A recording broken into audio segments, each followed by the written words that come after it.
finally mga ka-heart, nataon na gusto na mo ang trapal diri sa among parlor. Karon pa na mo nataon mga ka-heart kay wala na mo gitaon mga naging adlaw kay napamalagi tay bagyong umaabot katong bagyong uwan dya. Medyo okay na malagi, maadyo naman ng panahon. Amo na gazong itaod karon kay para dili na pud kaadyo init diri dapita. Magtemporary lang sa ami guys og kanang trapal dining dapita guys kay wala pa malagi tay ikapaadyo diri kay krisis magkong panahon na puhon na lang basin magrasyahan ta. Amo nang giandam guys ang isig katumoy kay gibutangan na namo daan og istro para diretso na igitsa nga to sa pikas, diretso na hikot. Unsa ang kanaang gibutang na mo una diha sa among kusina nga trapal amo nang tanggalon kay para mausara ang butang sa trapal. Og para sa mga wala nakabalo mao nang trapal among gibutang diri kay naam gud mi payag diri sa una katong among parlor naguba man siya kay nadatugan sa kahoy pag bagyong tino. Amo rin ning gitabangan ni Jobless mga kahart kay pila ra bay pagtaod ani basic ra mazug kaadyo ni madyo malagi di mga engine. Madyo unta mga kahart wala ni bagyong moabot in tawon kay para na may customer makatigom-tigom na mi labi na gajud karong December sunod buwan madyo unta guys nga maka customer na mig hinahinay kay para makapa trabaho pa mig hinahinay sa among payag. Mura gud na among gihiwat karong mga panahon ng mga kahart kay lisod kaadyo og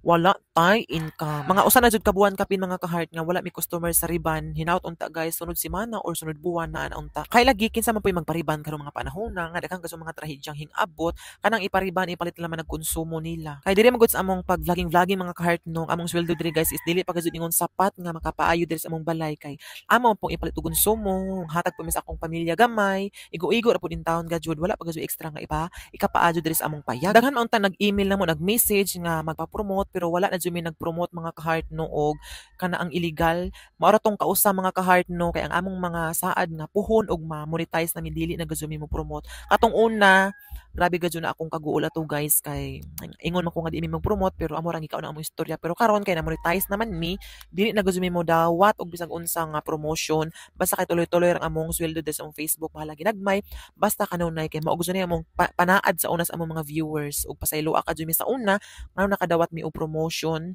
ug sugal kay tungod siguro pod nga dako gud panginahanglan og wala pa pod mi sweldo to sa Facebook after 3 years karon pa mi nakasweldo katulo pa mi nakasweldo mga cart mo nang wala na jud mi nagpromote bisan pag dinagko ilang offer pero sige lang kay magkadugay siguro basta kay maningkamot lang ta magpursige lang ta sig upload diri sa Facebook mudako ra na atong sweldo diri puhon consistent is dakira jud mga ka-heart so maro to mga cart kanahuman na mi og atop diri sa trapal. Thank you for watching.